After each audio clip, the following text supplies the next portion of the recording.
have fought valiantly. Kept him alive so that he can die at the proper moment. Bring him to me. Find him, we can end this. I say we jump now! When Harry Potter and the Deathly Hallows Part 2 arrived in cinemas in 2011, it did more than conclude a blockbuster franchise. It brought to a close a cinematic saga that had defined an entire generation. For a decade, audiences had grown alongside these characters, watching childhood curiosity evolve into moral complexity and mortal danger. This final chapter wastes no time reminding us that the story has outgrown the safety of classrooms and Quidditch matches. The wizarding world is fractured, occupied, and on the brink of open war. The atmosphere is urgent, almost breathless, as the narrative moves with the weight of inevitability. There is no longer a sense of preparation for some distant confrontation. The confrontation is here. The film opens in the shadow of loss and disorientation. Lord Voldemort, having seized control of the Elder Wand, tests its allegiance with cold fury. The image is stark and foreboding, signaling that the Dark Lord believes himself invincible. Yet beneath that confidence lies instability. The wand does not respond as expected, planting the seeds of doubt that ripple through the remainder of the story. This small but crucial detail becomes one of the film's central threads. Power, as always in this saga, is more complicated than possession. Meanwhile, Harry, Ron, and Hermione remain fugitives, carrying the psychological scars of their long campaign to destroy the Horcruxes. Their mission has narrowed to a singular objective: locate and eliminate the final fragments of Voldemort's soul. The search leads them back to the one place that has always represented both sanctuary and revelation: Hogwarts. But the castle they return to is not the warm, enchanted home of earlier years. It has been militarized, its corridors patrolled by fear, and its leadership twisted into authoritarian cruelty under the regime aligned with Voldemort. Harry's infiltration of Hogwarts is not merely strategic, it is symbolic. The boy who once arrived wide-eyed at Platform 9 3/4 now returns as a soldier. His reappearance ignites hope among the students and staff who have been waiting, quietly resisting. The transformation of the school into a battleground underscores how completely Voldemort's ideology has infiltrated wizarding society. The threat is no longer abstract or distant, it is institutional and systemic. The pacing accelerates as alliances crystallize. Former teachers step forward with unwavering resolve. Students who once worried about exams now prepare to defend their home. The Order of the Phoenix regroups, their presence reinforcing that this struggle has always been larger than one chosen hero. Yet, even within this collective resistance, the emotional center remains Harry. He is acutely aware that the cost of victory may be measured in lives, possibly his own. One of the film's most striking achievements is its tonal maturity. Director David Yates crafts sequences that balance spectacle with intimacy. The siege of Hogwarts unfolds with grand visual scale, stone statues animating to guard the castle, protective enchantments shimmering over ancient towers. But the film never loses sight of the human stakes. Every explosion reverberates with personal consequence. Every fallen character carries history. As the search for the final Horcrux intensifies, the narrative weaves together revelations long foreshadowed. Secrets hidden within the school's walls come to light, including the significance of the Room of Requirement and the history of objects once dismissed as mere curiosities. The story reminds us that knowledge has always been a weapon in this universe.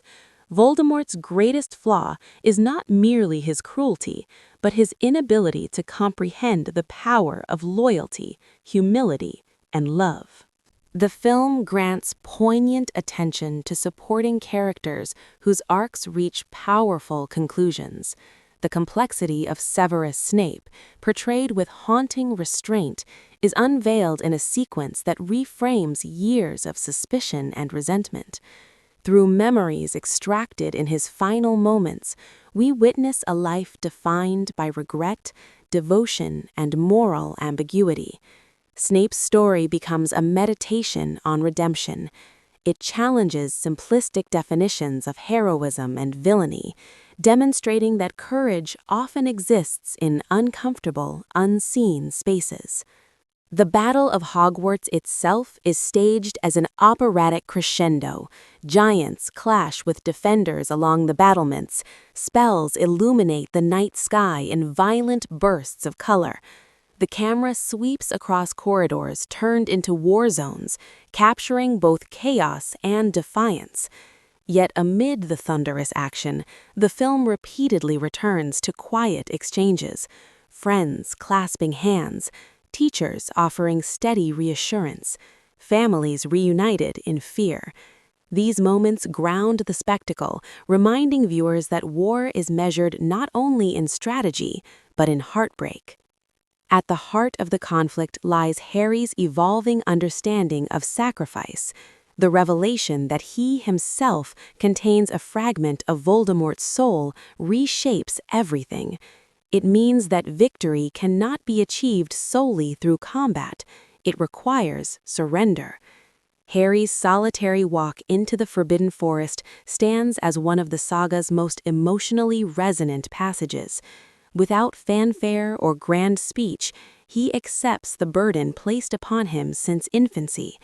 His courage is not the reckless bravado of youth, but a calm, almost weary acceptance of destiny.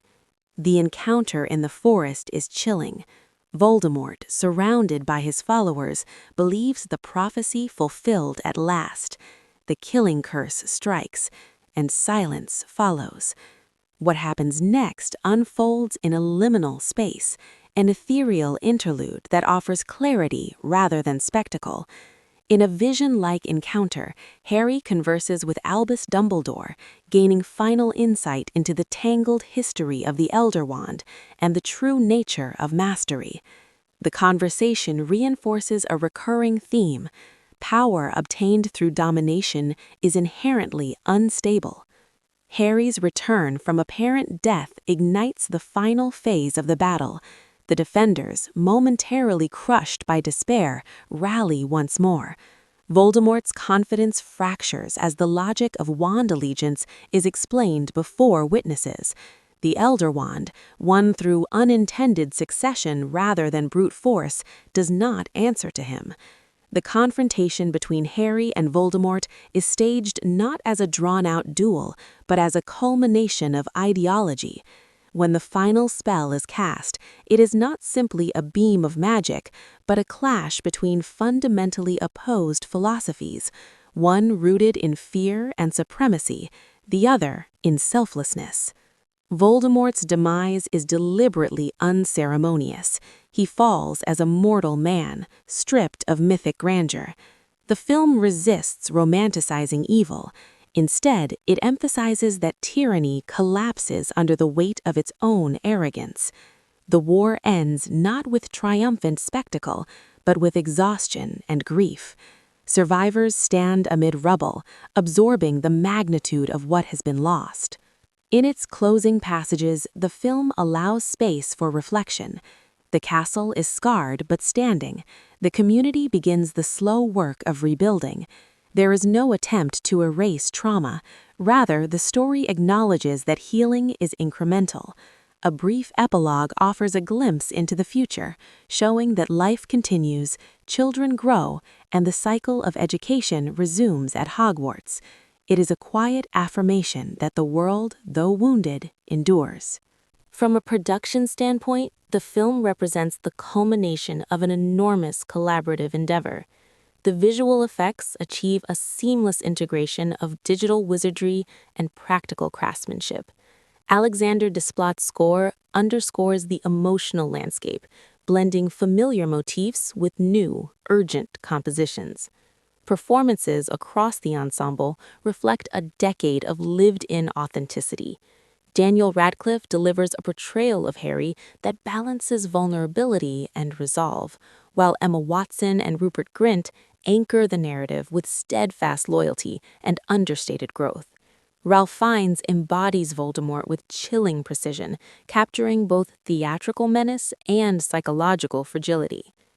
Beyond its immediate plot, the film resonates because it confronts universal anxieties, the fear of loss, the seduction of power, the necessity of sacrifice. It argues that moral courage is not innate, but chosen repeatedly, often at great cost. The wizarding world, though fantastical, mirrors real societal tensions, prejudice, authoritarianism, resistance. By grounding these themes in character-driven storytelling, the film transcends its genre. For audiences who had followed the journey since the release of Harry Potter and the Philosopher's Stone, this finale carried profound emotional weight. It marked the end of midnight book releases, of shared anticipation, of annual cinematic returns to a familiar castle. Yet it also offered closure. Questions long deferred were answered. Character arcs found resolution. The story honored its roots while embracing finality. In retrospect, the decision to divide the final book into two films allowed this final chapter to breathe. The emotional and narrative density demanded space. Part 2, in particular, benefits from the groundwork laid previously, plunging directly into consequence. There is little exposition, little hesitation.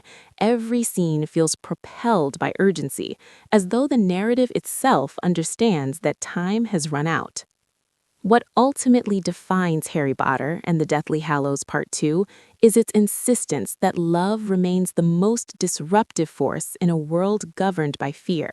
Lily Potter's sacrifice, echoed and expanded through Harry's own willingness to die, becomes the invisible shield that Voldemort can never comprehend. The film closes not on spectacle, but on continuity. Children boarding a train, parents watching with quiet pride. The war is over, but the legacy of choice endures. In concluding this decade-long saga, the film achieves a rare balance. It satisfies the demands of blockbuster cinema while preserving thematic integrity. It understands that endings must feel earned. The battle between good and evil escalates into total war, as promised, but victory is not defined by annihilation.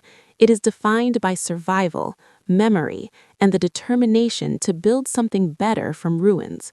For viewers who invested years in this journey, the finale stands as both farewell and affirmation, a testament to storytelling that grew darker, deeper, and ultimately more human with each chapter.